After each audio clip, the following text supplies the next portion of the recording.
Hello and welcome to Sin and Steel. I'm your host, Sarah-Tonin, and for this episode, we're joined by Sievan Siewsarran, vocalist of Caribbean death metal band Lynchpin. Thank you so much for joining me.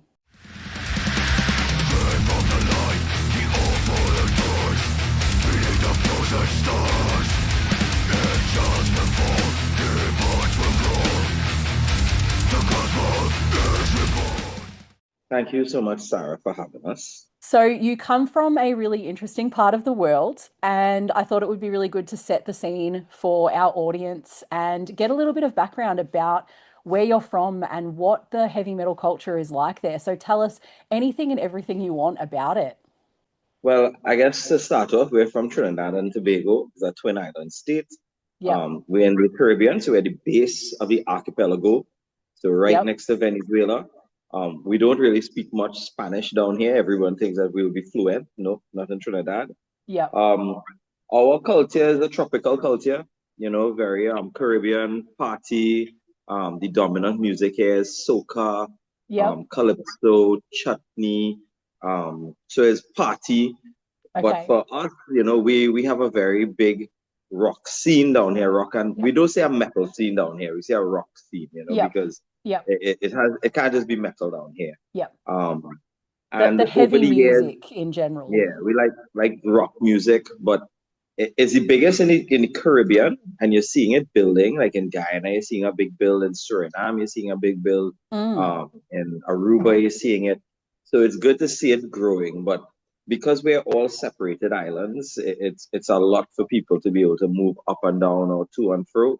Yep. It really started off in 2014. You started to see bands moving across, but our country is 1.4 million people, Yep. and it, it's it's very seasonal across here because we like rock music throughout the year, but then you have like Carnival in February and Okay. March, which is very dominant and it's very hard to try to think about playing shows in Yep.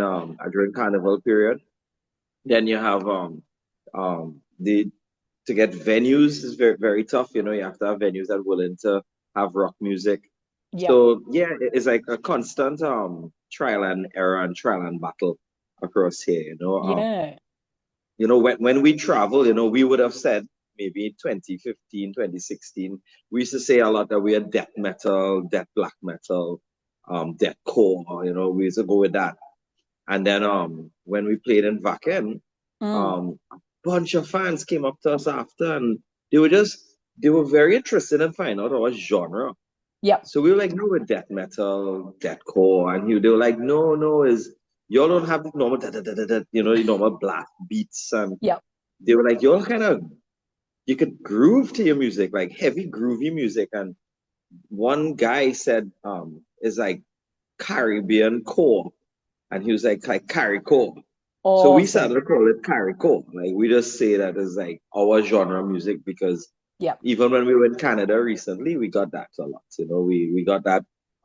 People were like, I wanted to dance and mosh at the same time. So Yeah.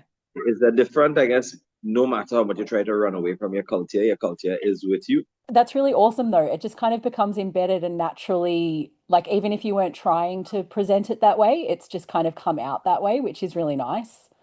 Yeah, that's why I guess we kind of took the moniker Caribbean Brutality. Yep. It's a different kind of brutality. You Which know, sounds like a lot of fun. it is.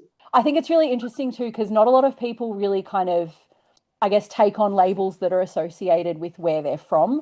There is like so Sewer from Scotland, Yeah, kind of as a bit of a joke, started calling themselves Caledonian metal, yeah, referencing where they're from. But it wasn't really intended as anything other than they didn't really want to give themselves a label or necessarily call themselves just black metal because they do a little yeah. bit more than that. But it's fun to be able to explore that and represent your culture in that way as well.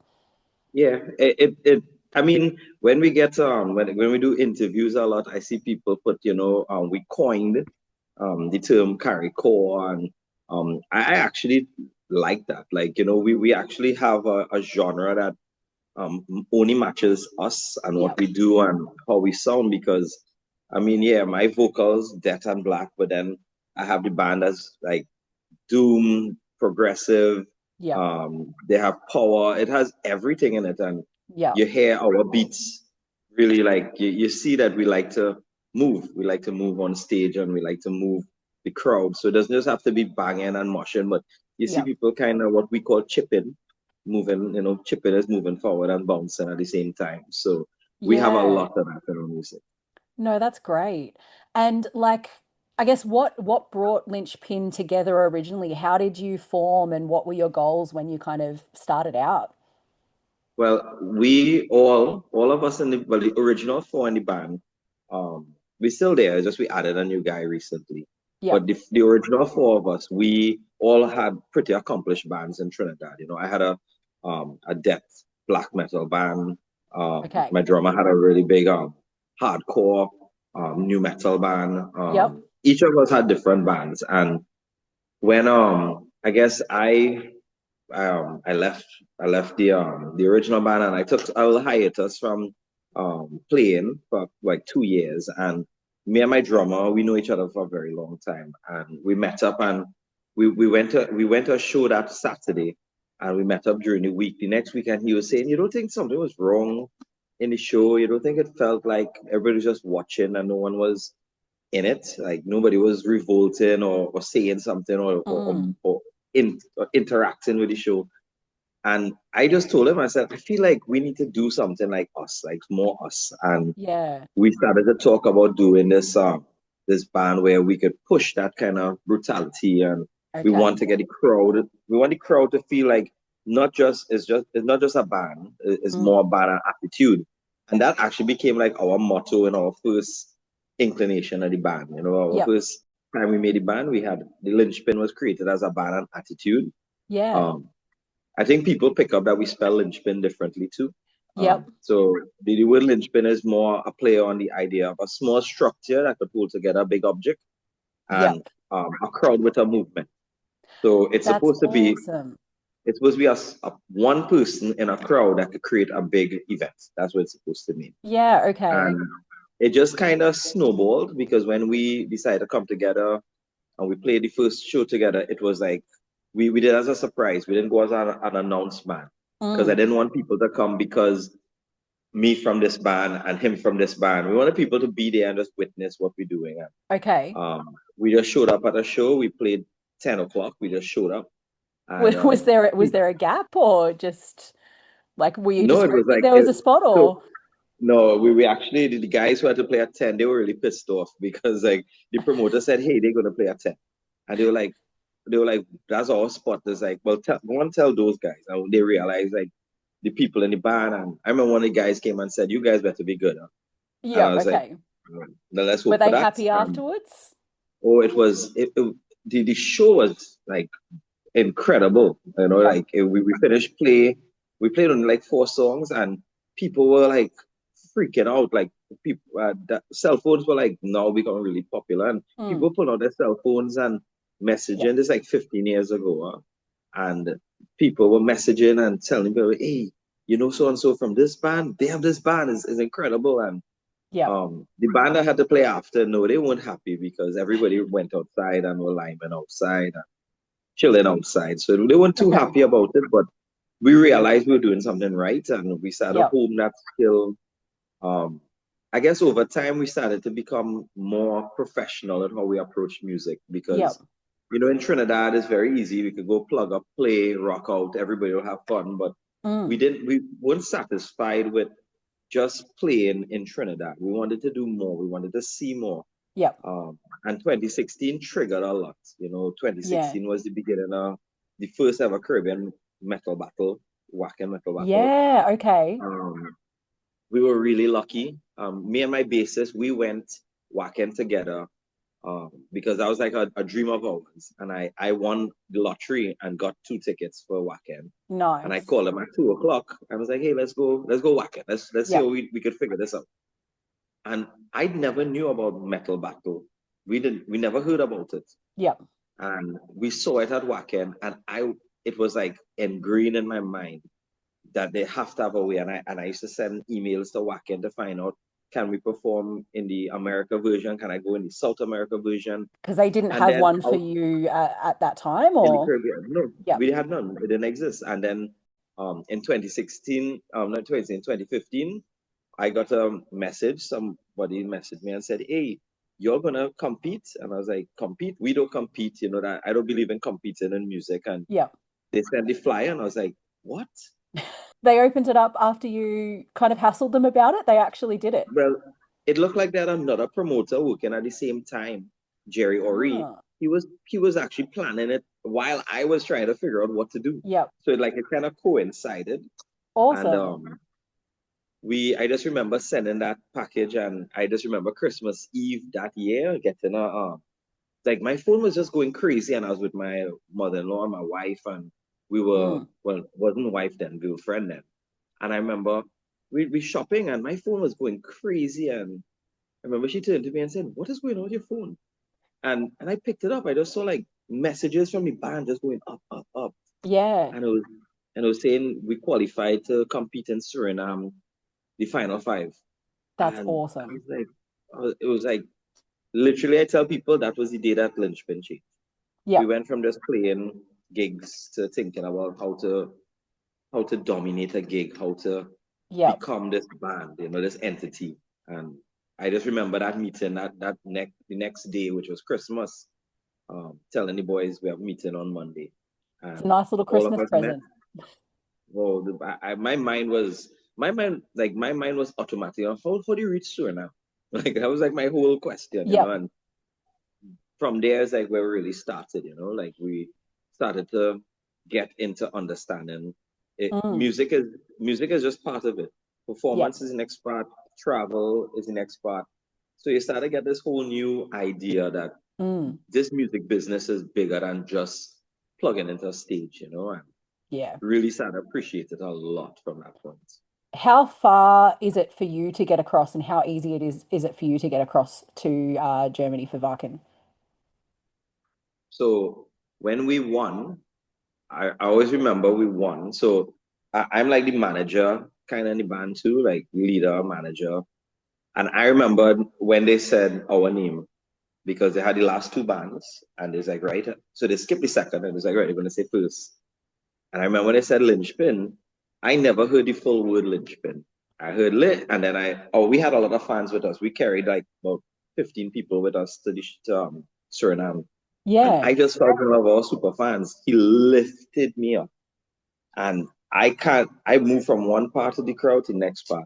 Yep. And I just remember while they were taking the photos of us winning, I was trying to figure that out. I was like, how do we, You're how like, do I get, we've got this. How do we actually do it now? yeah, because I was like, okay, how do I get my equipment there? What Yep. airline do I use? And I remember, so we had to go back home. We had to go back to Trinidad like a couple hours after we won. Yep. And I remember we were all on the bus going down, and we were on the plane. And I remember my bassist and my guitarist was like looking across and be like, "You all right?" I was like, "Yes, trying to figure this out." So I remember coming home and planning, and the planning was we had to figure out the best route. Yep. Going through the US wasn't really something that we wanted to do because if we had to get the right visas and had to ensure that, if we land, they would say, "Well, are you here to perform?" "No, we're going to go to Germany." And there's too many questions. Yep. So we realized that there's a flight from Tobago that's our twin island. So we had to get a flight to Tobago. That's a 10 Okay. minute, 15-minute flight. Then from 10 Tobago, minute flight. yeah, a 10 Oh, minute flight. wow. Yeah, it's right there. It's like a hop across. That's like our vacation in our vacation, like a Yeah. staycation right next door. Yeah, it's right Amazing. there. Yeah, a small little country. Yep. And hop I think it's across longer there. than that to get across to Tasmania. No, it's because you have a huge country. Like we have this little, like we still want to get a road just to drive to Tobago, but I don't see it Yep. happening just yet. Yep. So while you're editing this, you could put a picture of Trinidad and Tobago. I'll be like, this 10 minutes I'll put some right maps. here. Yeah. Yep. So we got Condor. They travels to Frankfurt, which we Okay. found out.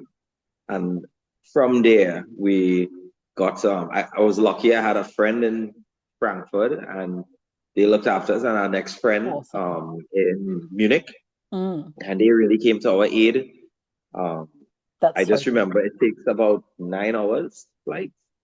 So it's a 10-minute flight, then we had a drop off in Barbados, and then from Barbados we had to go to Germany, and then when we Yep. reached Germany, we catch a train, which for all of us was very new. None of us really rode trains, and we didn't understand trains. We have Yep. none in Okay. Trinidad, so it was like this real cool crash course was going on. Okay, guys, there's a train, let's go.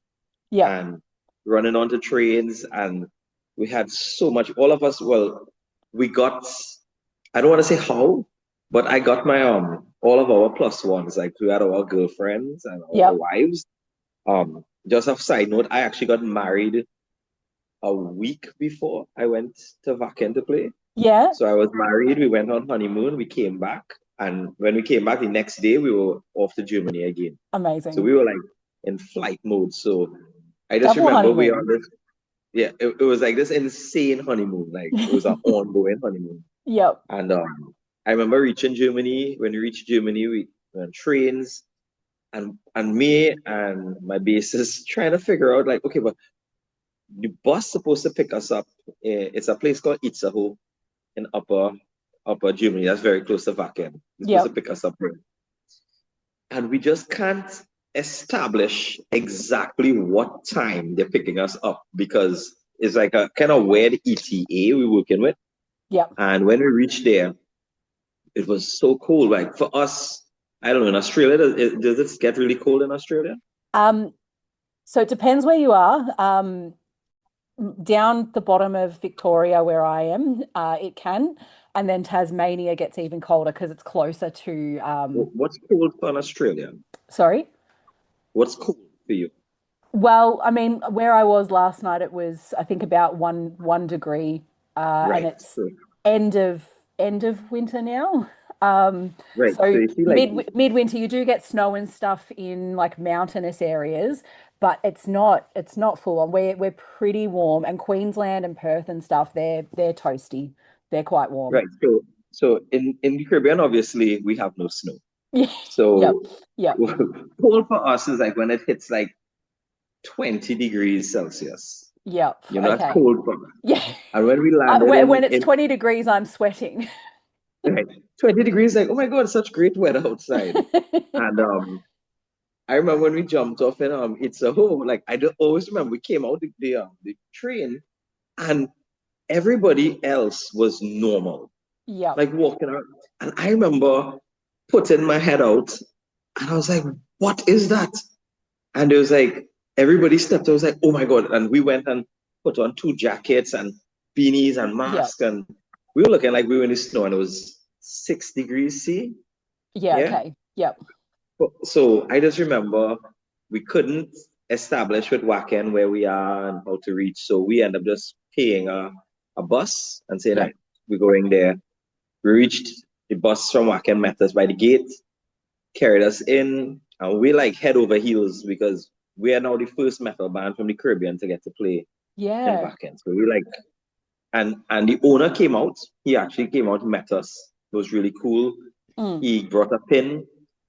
He told us that, when you play, you're going to put your pin on the map. And we saw this map and it has like all people from all Awesome. over and the whole of the Caribbean just empty. And I was like, Yep. wow, that's so cool. But then he showed us where our box was. So your boxes is be put aside. And our box was right next to Iron Maiden. And Amazing. I was like, all right, so we retire now Yeah. and we can stop. Yep. And yeah, Yep. it was a good journey. It was a long journey. Setting up tents in 5 degrees was really hard.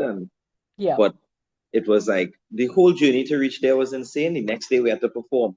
And I just remember all of us thinking, we can't believe we all the way here. Like we so far from Yep. home, you know? And you don't really have many people you could talk to in terms of like touring. You have certain guys who tour down here, but Mm. not tour to the level where you doing it on your own. Like you and your band gonna do this on your own. Yep. So Yep. it's like we mostly just Googling. I think I have so many friends in airlines now, Yep. because of all of this, just they help you a lot. A lot of airlines, like Caribbean Airlines, our airline in Trinidad, Yep. they help us so much. You know, they Yeah, it would know have how been hard it a is. massive, massive learning experience. It's still a learning experience, you know. Yeah.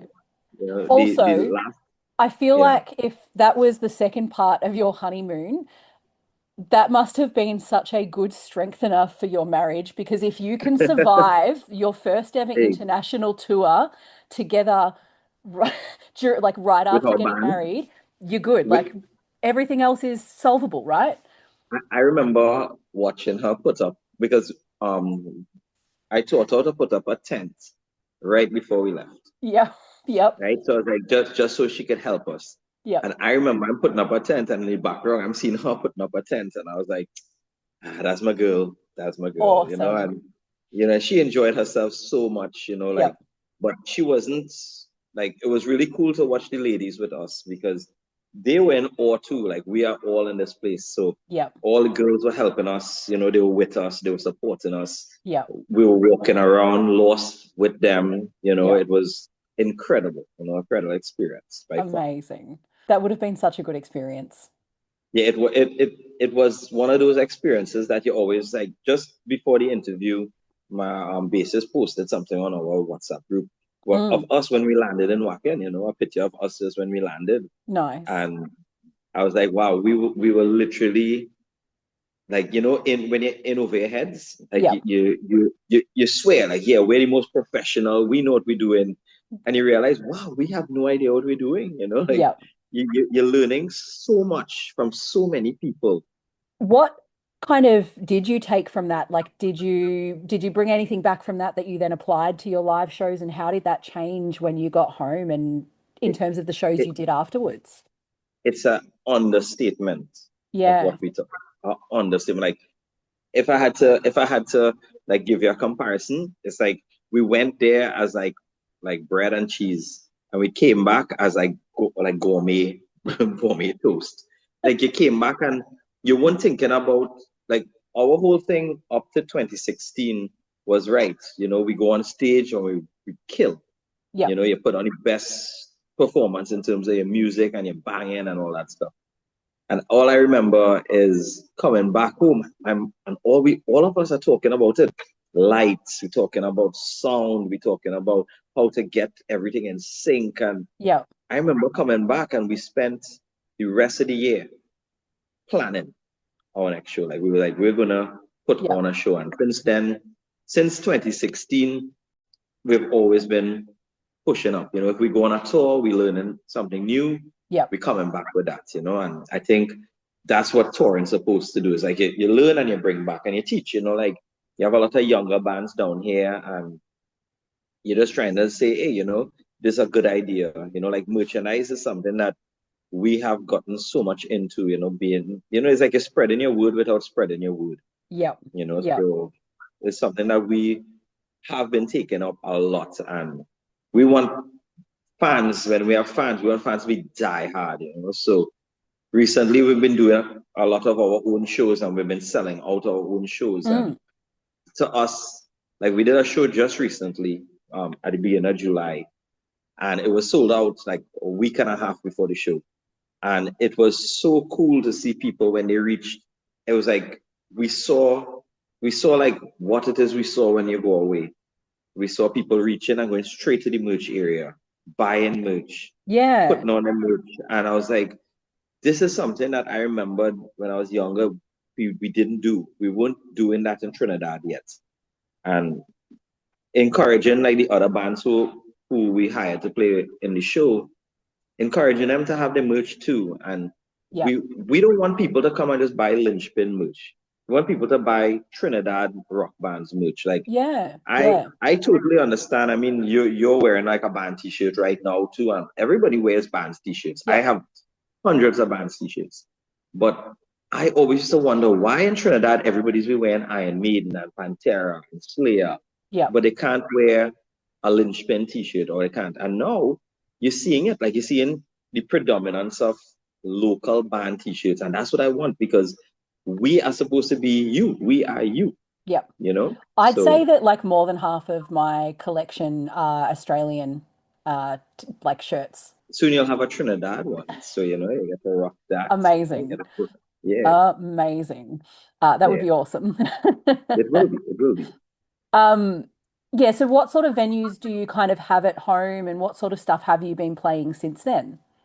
Well, in Trinidad, it's like you just take in clubs and you Yep. just convert them to rock clubs for the night. Yeah. In Trinidad, I think I wouldn't say predominantly, but maybe 99% of our shows are Saturdays. You know, we can't Yep. do Fridays is not too much an option anymore, and Sundays definitely not an option. Yeah, okay. Um, Maybe you might have a night before a holiday, like we had a night before the holiday the other day and had a Thursday and then the Friday was the holiday. They did a show and it did well. So, you know, like those kind of Is things. is that Yeah, just because they have other stuff on or they don't want heavy music on those nights? correct. Yeah, Correct. okay. Yeah. Yep. It's like I guess from the 90s, it was different. The Yep. 90s, Wednesday, Thursday, Friday, Saturday was shows. Yeah. But like on the turn of the millennium, like especially when it hit the 2010s, you weren't seeing it. Like it became so rare. People's work and people didn't want to come after work to a show. Like people, because in Trinidad, like, it's a bigger drinking culture too. Yep. So people are gonna be drinking on a Thursday to go to work on a Friday. You Yeah, know, they're okay. gonna crash out on Saturday and recover on Sunday, it looks like, you know. So Yep. I think demographically, Saturday, you know, like if we have to bring in a band, if I decide, hey, I want to bring in a band into Trinidad, it's Saturday. It's a Saturday. It has to be Yep. maximum crowd. I think that's really interesting, and I wonder if we'll get any shift like that because we have a pretty big drinking culture in Australia as well. But I think that that's been shifting a lot, and I think people are less inclined to drink as much as they used to. They're a little bit more responsible about it, or at least certain generations or certain people are, which is Man, hard for the venues because they can't bring in as much money. But we're and we have had some venues shut down over the last few years, but we've still got quite a few that you can go to that will have heavy music, yeah. at least like Thursday, Friday, Saturday, sometimes I Sundays. mean, we have a club, like we have like maybe one or two clubs down here that they're strictly rock bars, but Yeah, they only have live music on that day. You know, yeah, like um, I remember when we were in Germany, I went to a club and the club was a death and black metal. yeah, You know, that death and black metal, and I was like, wow, that's to tell you how much people you have in your country. You yeah, know, if we do that in our country and it's only death and black metal, you're gonna have like 40 people coming to the bar yeah, ever. You yeah, know, you have to have it across the bar. You better like Blink 182 and you yeah, better like Cannibal Corpse, you know, and they're gonna have that's your stretch. yeah. Okay, so if we were to jump back to the music itself, where do you draw inspiration from? What sort of themes do you like to explore musically and lyrically? I think that's a like straight across the bat. It's like so many things happen in so many albums. Like I grew up on a lot of, Cannibal Corpse and brutal death metal. So I have affinity for like death and gore. And Yeah, I always say, we live in Trinidad, so we have a lot of crime that we deal with down here. So I think a lot of this stuff more practical than fantasy. You mm, know, have a couple songs like For You, which was based on something that happened down here. Um, we also have like songs based on stories that we read. I used to read a lot of interviews with killers and like their thoughts, and I really um amazed by how smart some of these people are and yeah, how they confront our reality. So yeah, a lot of it is like that. Our latest single, Asphyxiation.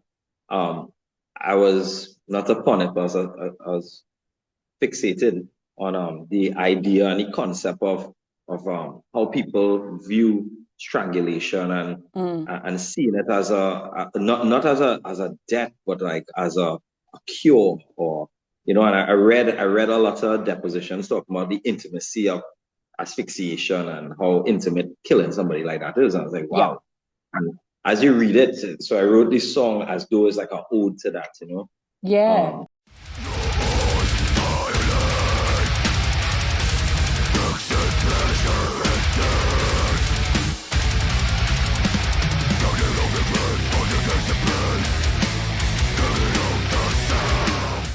our whole second album, Millennial Holocaust, though, That was influenced heavily by um, when I was in Germany. My bassist and I was traveling across Germany, and we ended up going Dachau, the death camp, like Yeah. Auschwitz.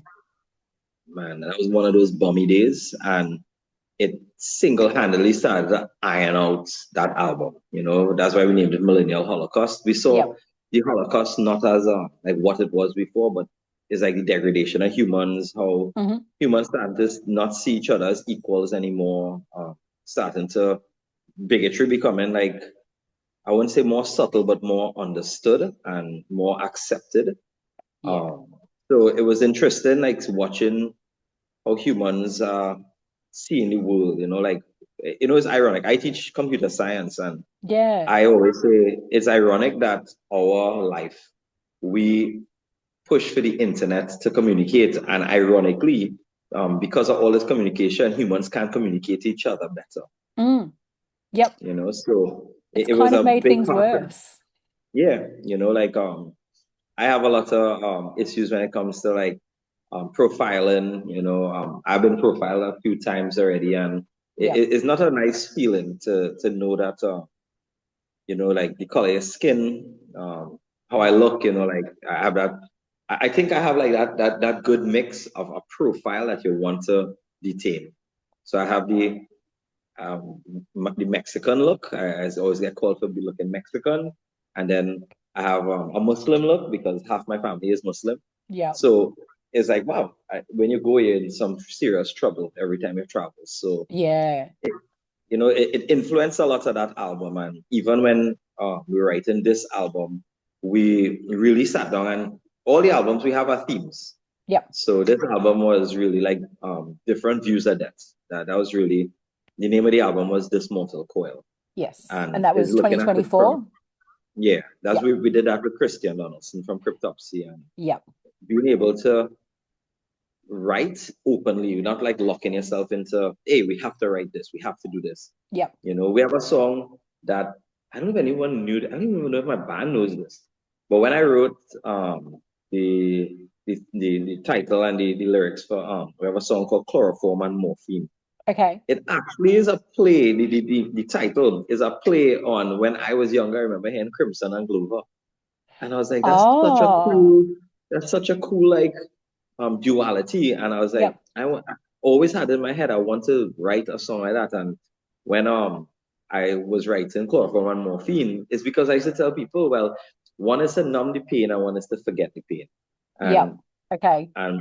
everybody again when they read the song, they say, oh well, it's a gore song, you know, like go on death. But like, you know, when you really think about chloroform and morphine is supposed to be like pseudonyms for different drugs.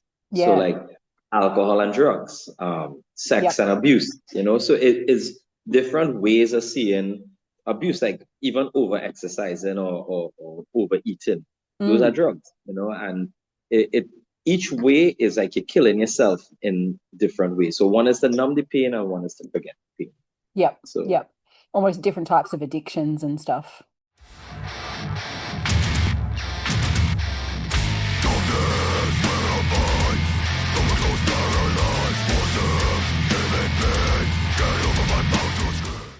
yeah, so theme wise, I think we like to keep it open.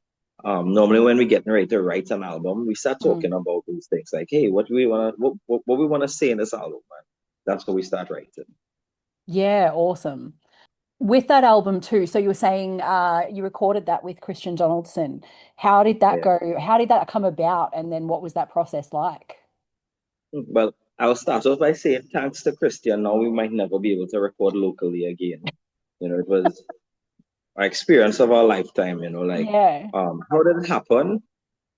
I'm so vague on that right now too, because I started to speak to Christian. I have no idea how though. I just Yep. remembered we became really good friends. We talked a lot online, and we started to talk a lot. We started to talk about beyond music, started to talk about different things, and then um, I was starting to become interested because we were getting ready to record this album. Mm. And when we did Millennial Holocaust, he mastered our album. You know, he Yep. mixed and mastered it.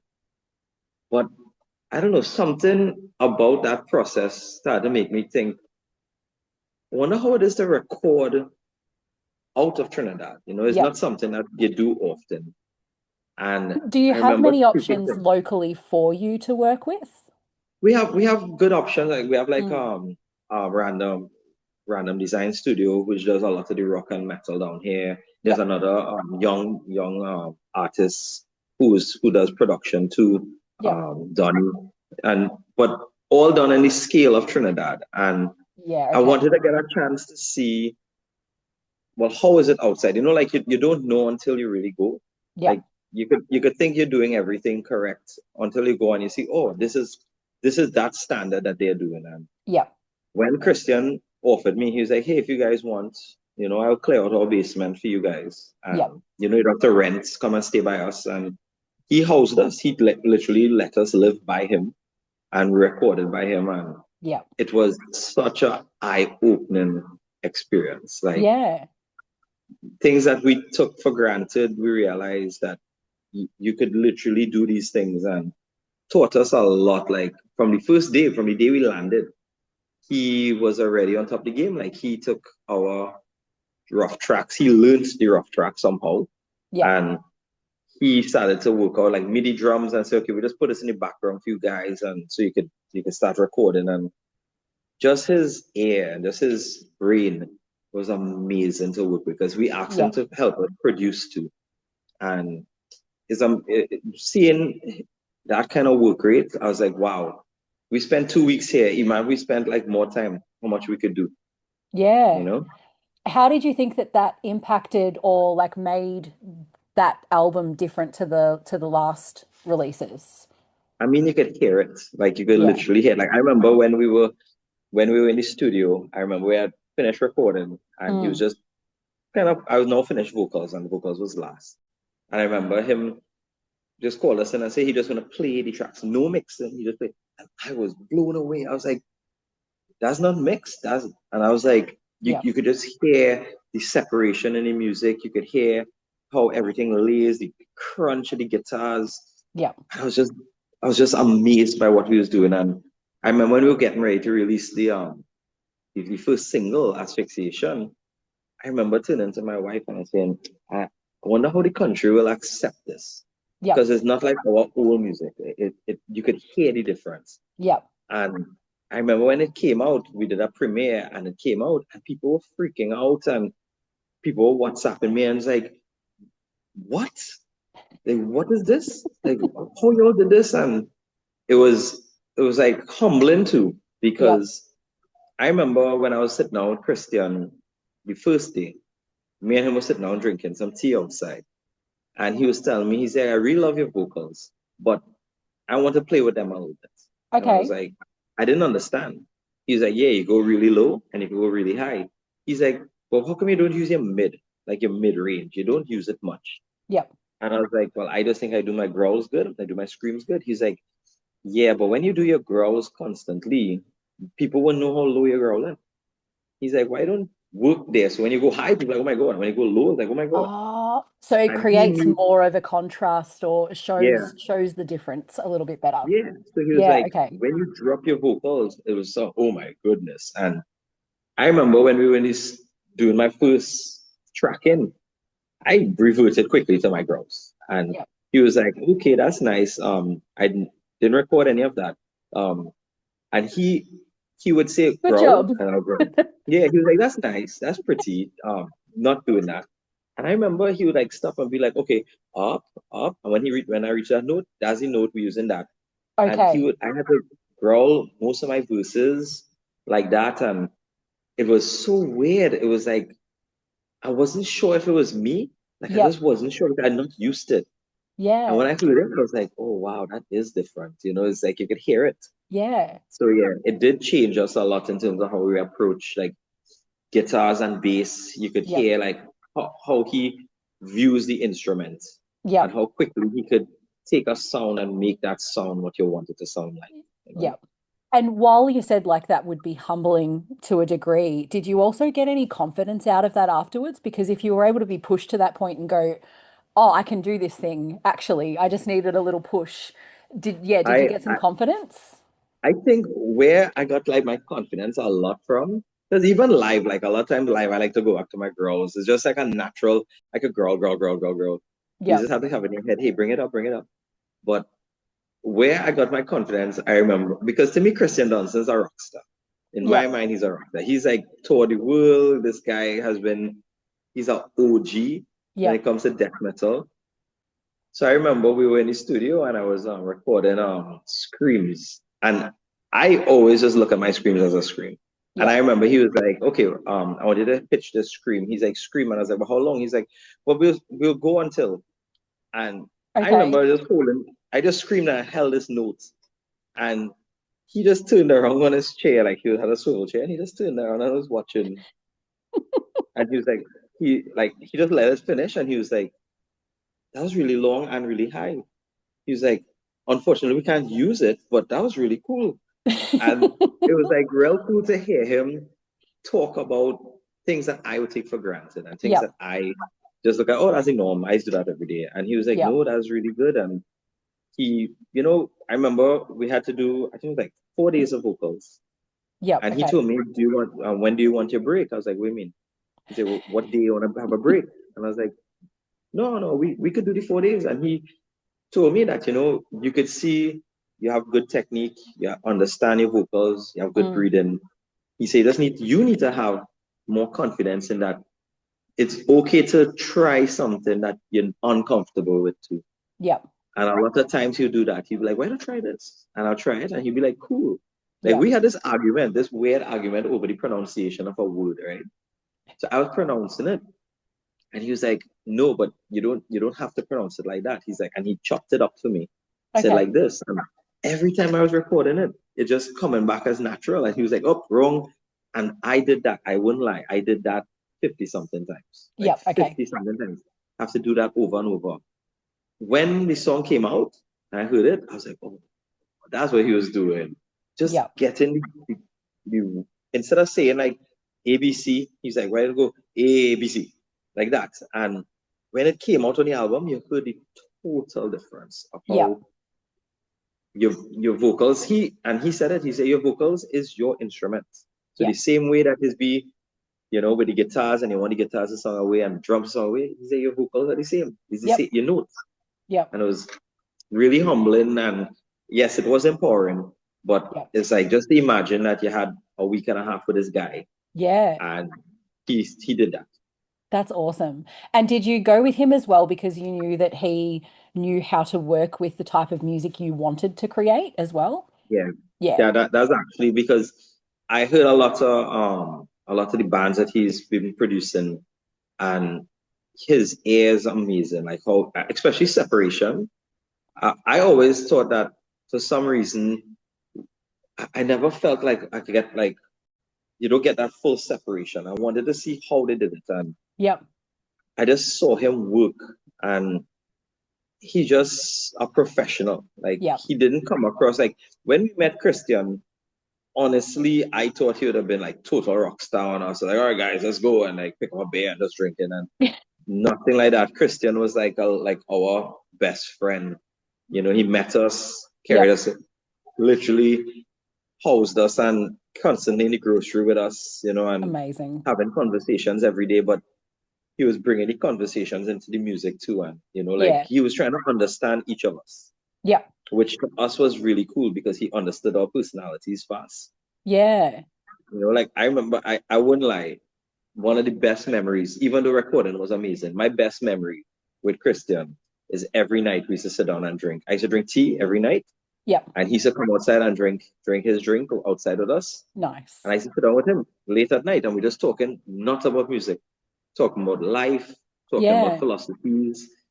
But he and I was we're trying to understand where we come from. And when I Yep. was recording vocals, it would show up. He'd be like, hey, remember when you were saying so and so? Think about it like that, Yep. you know?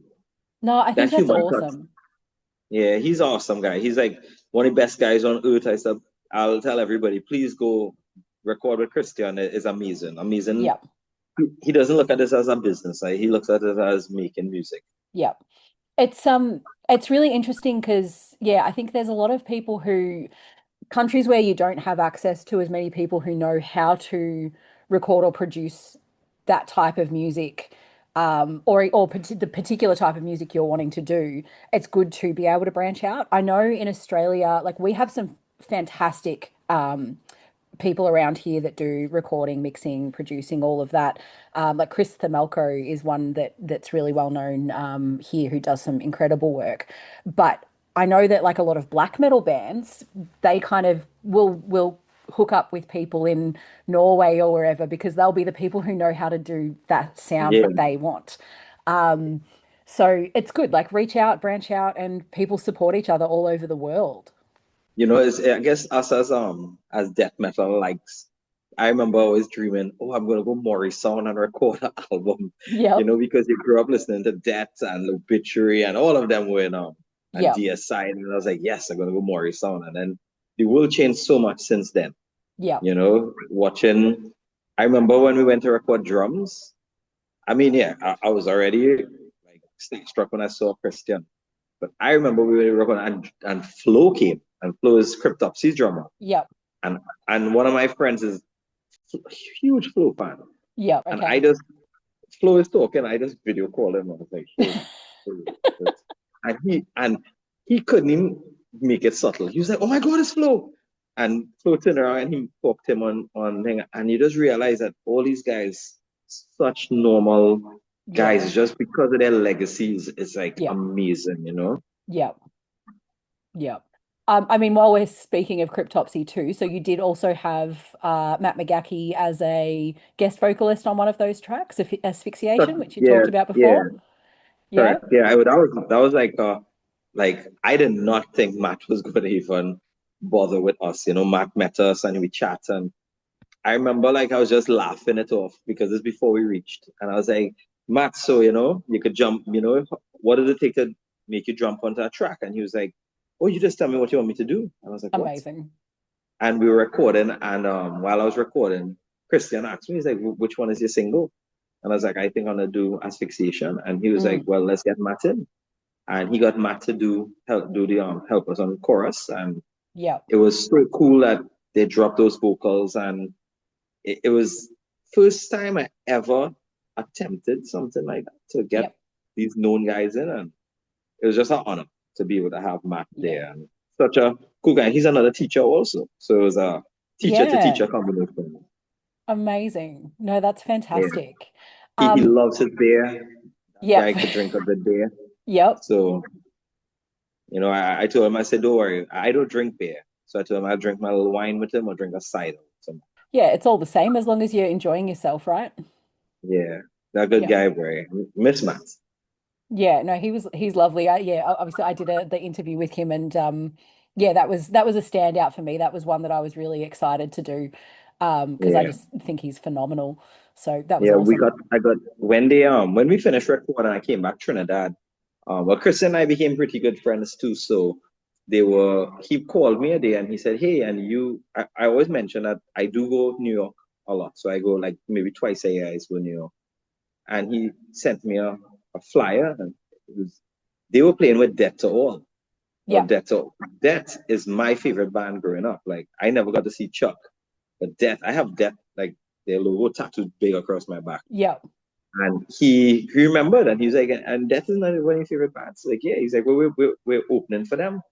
And he got tickets for me, and he said, just reach New York, man.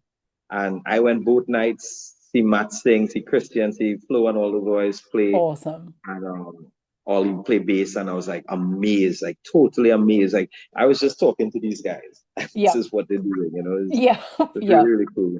No, that's so good.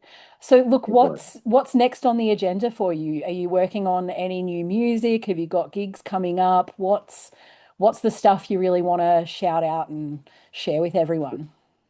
Well, I think for us locally in Trinidad, we always try to put on a big show. So I know in 2026, I want to do a huge show in Trinidad. Yep. I love I love to be able to treat Trinidadians to as just that show aspect, Yep. not just go to a concert, not a club show. Like I want them to get a spectacle. So I'm Yep. working on something big for next year.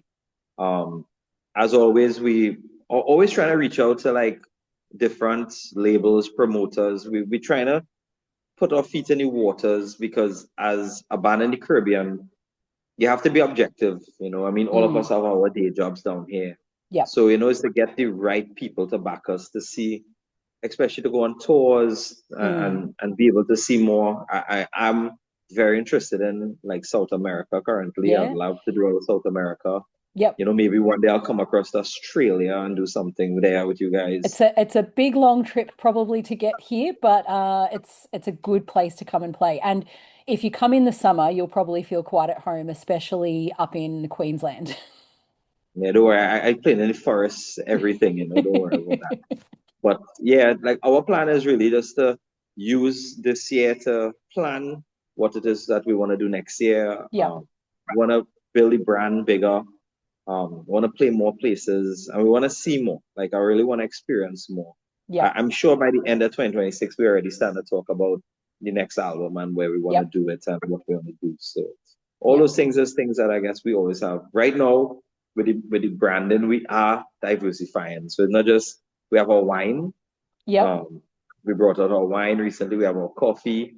Okay. I have some other things in the work that I'd like to be able to bring out. I want it to become not just a name that is in a show, but I want it to be a name that is on a shelf too. So, Yep. I watching Behemoth and watching those bands and saying that's such a smart thing to do. Like Yeah. you're bringing out your brand beyond just your music, and It's people especially buying. important now because of things like streaming services and the way that's impacted how people buy media or how they don't buy media. Yeah, Or yeah, buy it less. exactly. Having different types of merchandise and different types of things to help bring in some sort of funding to help fund those sorts of tours and the things you want to do is Yeah, really important. So if you can find yeah, the ones that work for you, then fuck yeah, go for it. yeah. I think that's one of the things that at this point in Lynchpin, that's where we are. Like we're trying to Yep. figure out not just how to make money, but how to like widely base the fans, because Yep. like we have so many fans that we have outside, but then they won't go onto the Spotify. They might just go onto YouTube and Yep. it's to get everybody onto all the medias, and that's something we're trying to like work on heavily. Yep. Something I didn't really ask, but how do you find that your fan base is at home versus internationally? Do you know where your kind of hotspots are and where you're getting a lot of love from, or where you've got some gaps that you want to try to reach out to more? Well, I know that we want to work on like Europe a lot Yep. because we have to get that reach out there. Yep. I think working on like distribution and stuff up there is an important thing I want to look at. South America, we're seeing like some lights coming out of South America. Caribbean, Yeah. we know we have in the Caribbean kind of covered.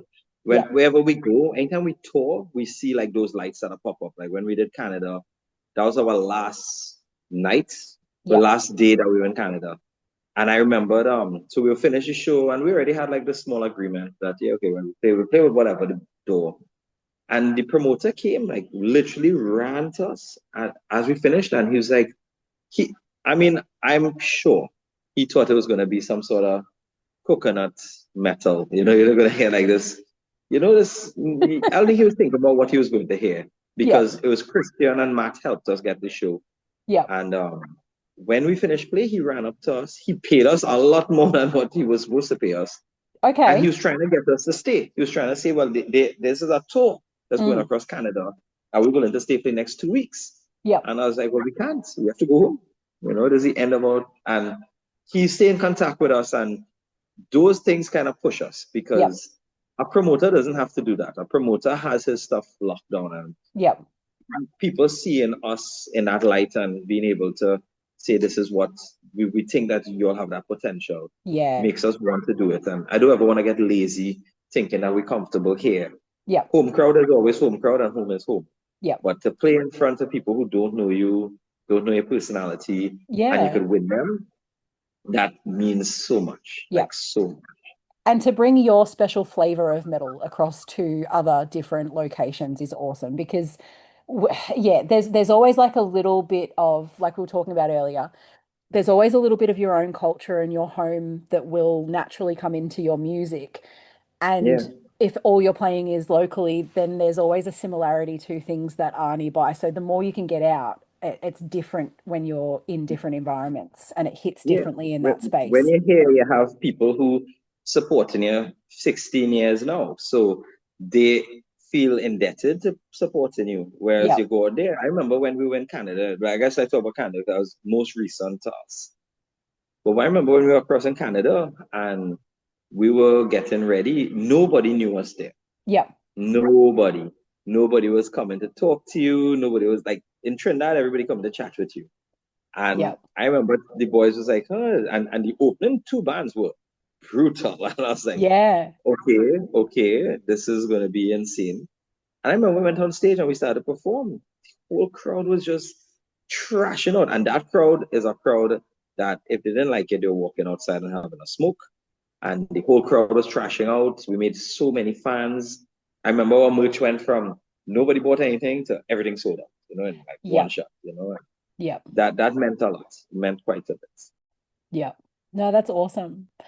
So the final question for the night is where can people find your work and how can they support your music? Well, you could find us on all platforms, as Yep. I guess you have to be now. So at Lynchpin TT is our handle. You can Yep. find us on Instagram, TikTok. Our TikTok is something that is a different entity by itself at this Okay. point because I'm a pretty serious guy on stage and I guess in the crowd, but we are really funny guys. So we Yep. use our TikTok to promote and have our humor, and it has taken its own life at this point. Yep. YouTube, same thing at Lynchpin TT. Spotify, we have our link tree. You could find us there too. Same thing at Yep. Lynchpin TT. Um, Other than that, I think that we are working towards, building our presence online in terms of merch and stuff now too. So we're working to get our merch available to everybody. But if people are Excellent. interested, free to check us on Instagram or email us, lynchpintt at gmail.com, and contact us and let us know what you need. Yeah, awesome. Look, Bring us thanks to your again. country, let us play. Yes, yeah, yes, Yeah, definitely. That's a good way to show support, right? yeah, Best way to show support. it is. It is. Look, thank you again for joining me, Sievan. I really appreciate the chat. I can't It speak is now. incredible to speak to you, Sarah. And we're speaking across time zones right now. So Yep, very different time zones. But look, it's been fantastic. And thank you to everyone who's tuned in for this episode of Sin and Steel. If you did enjoy this interview, make sure to like, subscribe, go and check out This Mortal Coil by Lynchpin, and drop us a comment and let us know what you think. But until next time, stay metal. stay metal.